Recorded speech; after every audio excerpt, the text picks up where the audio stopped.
What if I told you that this was made in a Warframe Dojo, and just like it, you could add a custom image of whatever you'd like to your dojo or your orbiter? A lot of you at a glance wouldn't believe me, but that's because a lot of you don't know about the rarest form of dojo decoration there is, shadow art. And that's what this video is for, to teach you all about shadow art in your dojo and orbiter. But please, before we begin, if you have not already watched my basics and my clipping video, please go watch those now, or else you are going to be in for a world of pain. Clipping is an absolute necessity to have this process go smoothly. And so let's start with the absolute basics for shadow art before we work up to the detailed technical aspect. Even if you think you know what you're doing, please stick around, as in this year's guide I have new things to show that you most likely have never seen or noticed before. And to talk about shadow art, we have to talk about the Tributa and Note Beacon text decorations for the dojo and orbiter respectively. This is still possible to do in the orbiter, it just costs a shitload of plat, considering that you have to pay for note beacons with plat before you can place them, but Tributas don't take any cost to place down and will still display text whether they're funded or not. If either the Tributa or the note beacon is scaled before placement, it will scale the text along with it. Once placed, you'll be given all the options on screen. At the very tippy top, we have the color of the beam of light behind the text, we have the intensity of the light, and then we have the length that the light will extend to along with the text, up to a 5-meter limit. Then you have the options to edit text. You can enter whatever you'd like in here, up to a 30-character limit. There are limitations on this, however this is something we're going to circle back to in a moment. Then you can also scale the text in addition to the scaling factor of the decoration itself. Then you can add primary or secondary color options to it if you'd like to make it look like a 7th grade PowerPoint presentation. And then you can also rotate the direction of the text, only on the x-axis though. If you want to have text with no beam of light, you need to change the color of the light to smoke black, and then turn the intensity all the way down. Although that is extremely bugged, and often it just won't work for whatever reason. Tributas are a bug fest, to say the least. However, we do very much make the best of them, as you will see. In addition to that, if you want to have a beam of light only without the text, simply remove the text, turn up the intensity to whatever color you would like, and then change the length of the text to however long you'd like the beam to be, and you can clip that into a ceiling and have a ceiling light. Circling back to the text input, there's a lot of different cases for what counts as valid text. The first of which we're going to touch on are text codes. These are codes that, when enclosed in brackets, will display different pictures or images or symbols. In this case, we have Omega, we have Checker Really Big, we have Infested. The entire list of presently known text codes is going to be listed on the wiki, which I will link on screen and down below. And a huge shout out to Niche and Silver DK. They were actually the first ones to discover these. Niche got the damage types back in the day, and Silver helped him. And while they were working on the list, some schmo in their Discord snagged it for our Karma Grab on Reddit, which is the post most of you probably know about today, since it related to loadout icons. Now already most of you can probably see the benefit of being able to place custom colored shapes in different parts of your dojo. However, it gets so much better. Text codes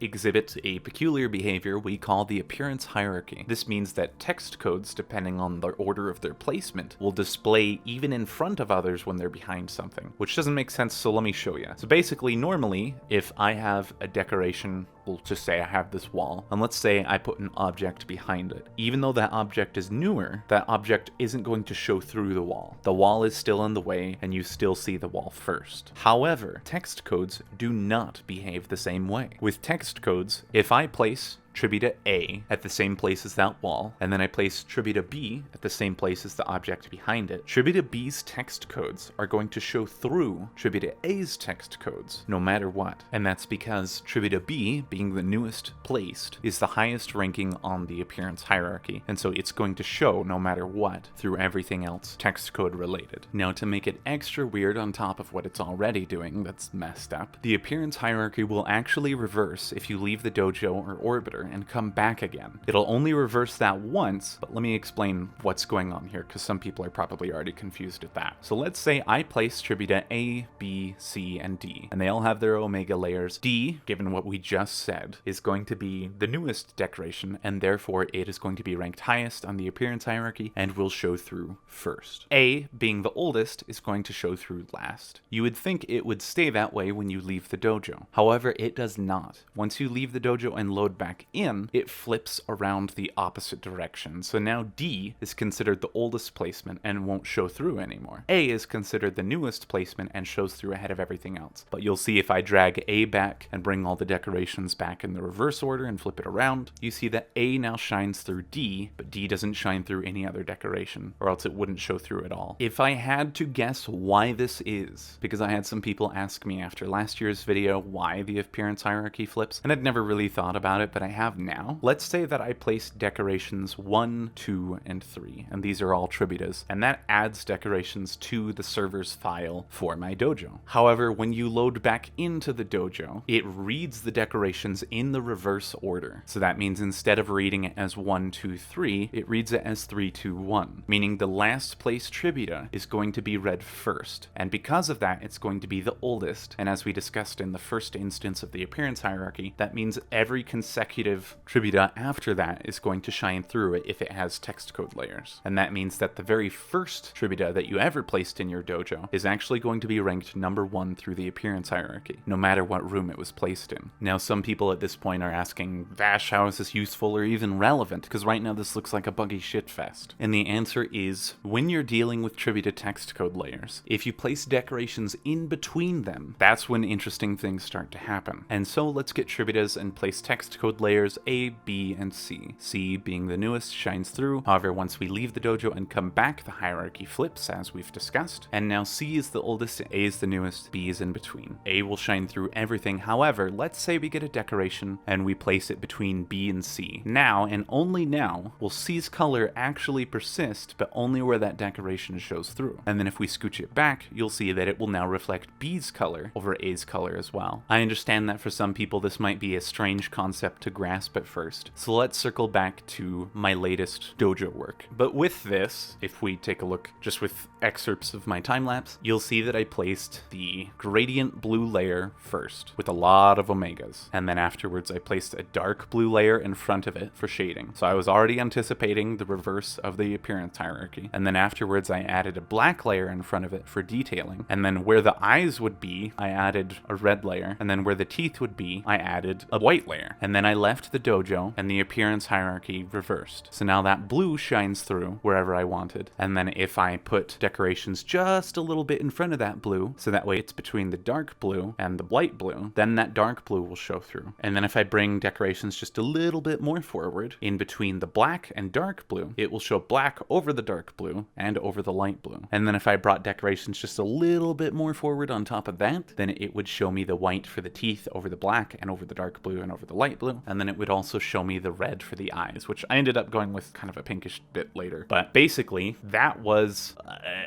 I don't want to say extreme, but it was definitely a more complicated use of shadow art than I have seen people use to date. But the moral of the story is, with this, you can make images of literally whatever you want in the dojo, with the only constraints being FPS drops if you get way too many Tributas, because they do tank your FPS like a mofo once you get way too much, and basically the capacity limit in the room. Because this particular project, I wasn't very efficient with, and someone's probably going to point out later, like, hey Vash, you probably could have saved capacity if you done it, in this specific way. And that's probably true. But even still, I ended up using all 1600 capacity in that room. I have nothing left. And then next, let's get into the types of shadow art that you'll see, and the different types you can take advantage of, along with some good building practices for shadow art, before we move on to a lot of the newer stuff that I learned in the last year. So to start on types, we have what I just showed you is static shadow art. This means that it is not meant to change depending on the angle. It is meant to appear as a 2D image, and that's it. However, there are drawbacks to this, because when Tributa text or text codes themselves are right next to decorations, if you turn your camera, the smaller the distance is between your Tributa layers, the greater likelihood of it spazzing out like this when you turn. So on mine, I get maybe 10 to 15 degrees of variability in my camera angle before it just borks to hell. And if I don't keep my camera level, then that's what I get. But if I do keep my camera level, then it's just fine. Now, given that I said the smaller the distance is, the greater likelihood that will happen. Obviously, this means that if you increase the distance in Tributa layers, then you don't have that issue anymore. However, that adds another issue on its own, and this is where we get into mid-range shadow art. Now, mid-range is a problem because it's basically relying entirely on your perspective to look how you need it to. So if you look at it from maybe several meters up, you're not going to see the same image as you would see several meters down. And the reason being for that is obviously you can counter the spazziness by increasing the distance between your layers, but by doing that, you're also increasing the depth of every single layer, meaning that details are not going to be in the exact spot you want them to when they're like that. And I'll just kind of give you an example here. Let's say that on the solo leveling image I did, I made it so, let's say I made it so the eyes layer was like several meters out. And then let's see how silly that looks. See, that just looks moronic because now you see two gigantic poles just sticking out. But if I,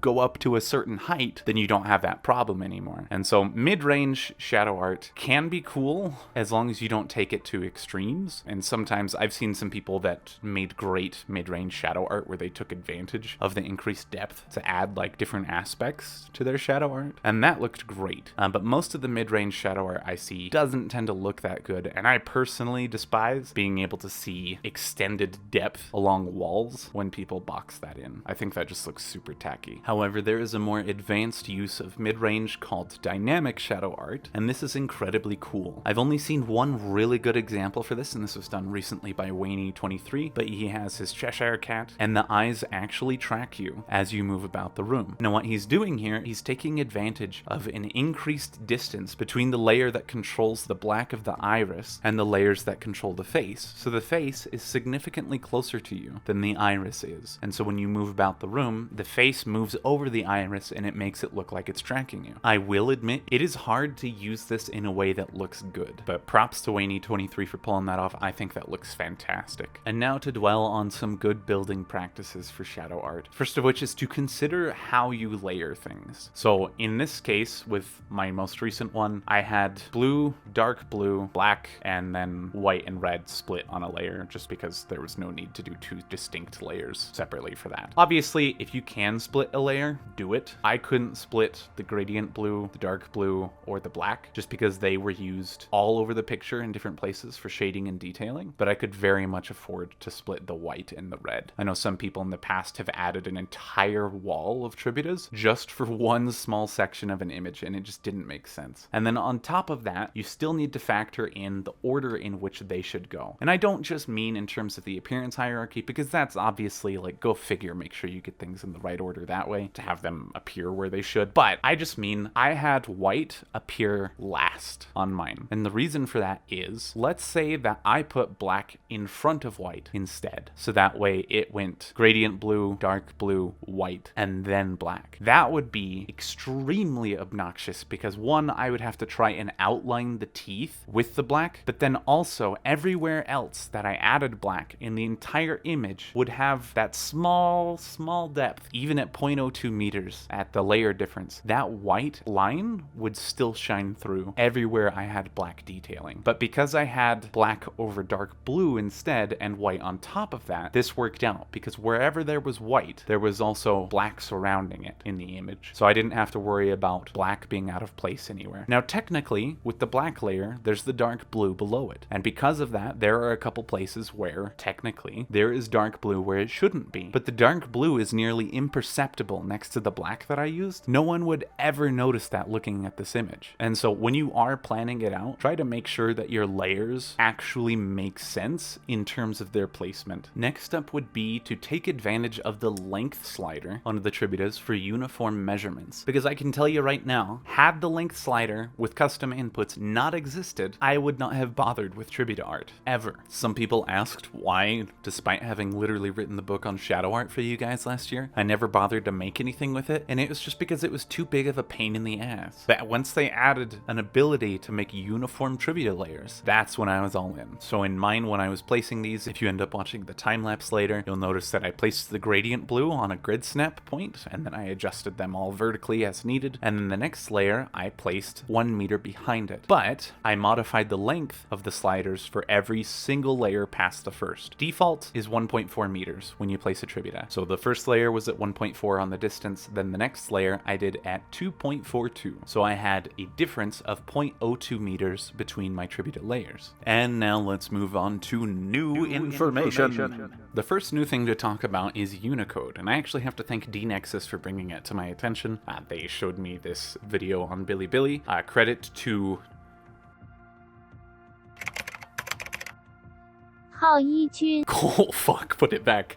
Never use Google Translate to pronounce something, that's fucking cursed. But anyways, he showed people his orbiter, and he did a couple guides where he showed the use of special characters outside of text codes to cover a significantly more broad area. So everything you see on screen is not actually a text code, it's a special character, and all of these count as one character on the character limit and come from the same Tributa. Once you raise up the wall here, you can see that. The catch here is that, this is quite dumb, English is the worst language to use for shadow art. Other languages have the bulk majority of useful Unicode enabled, but English does not. If you try to load this in English, you're just gonna see stars. So I don't know if you guys have ever visited a dojo before, like just as an example here, when I first loaded into Violet Church's dojo to record the mechs for their community video, it actually showed as stars. So I had to restart my game in Chinese, which you can choose from the launcher, and I chose simplified, pulled that up, loaded into the game, and then I could see things as they were meant to be. Why English doesn't allow for this Unicode use?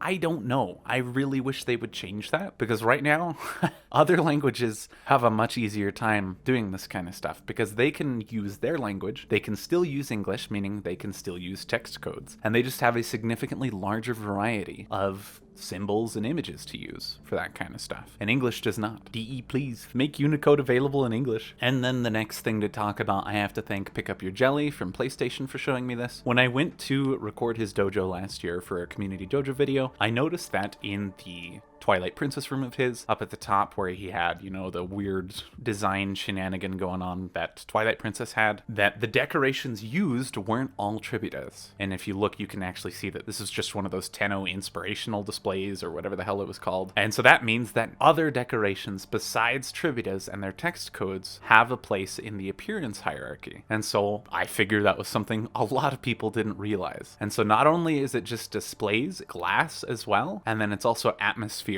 This isn't always going to be incredibly useful, but it still can be, in niche cases, significantly better than wasting a ton of capacity on Tributas to cover a sheet, when you could say, if you do need, you know, that kind of really bright blue from the hologram, you could make a wall of holograms instead to act as a layer, and that would be significantly more efficient than using Tributas. Now let's touch on some irregularities in the hierarchy. So, real quick, Unicode doesn't actually work with the hierarchy. It is completely separate. And just to show that here, even if I move the decoration back, the Unicode doesn't shine through. It just adapts to whatever layer it's behind, just like any other regular decoration would. If you hide it behind something, it no longer is visible. However, you'll notice here that Unicode text blocks actually count as a decoration in terms of the appearance hierarchy getting in the way of something and causing the frontmost color to persist. So Unicode is incredibly janky.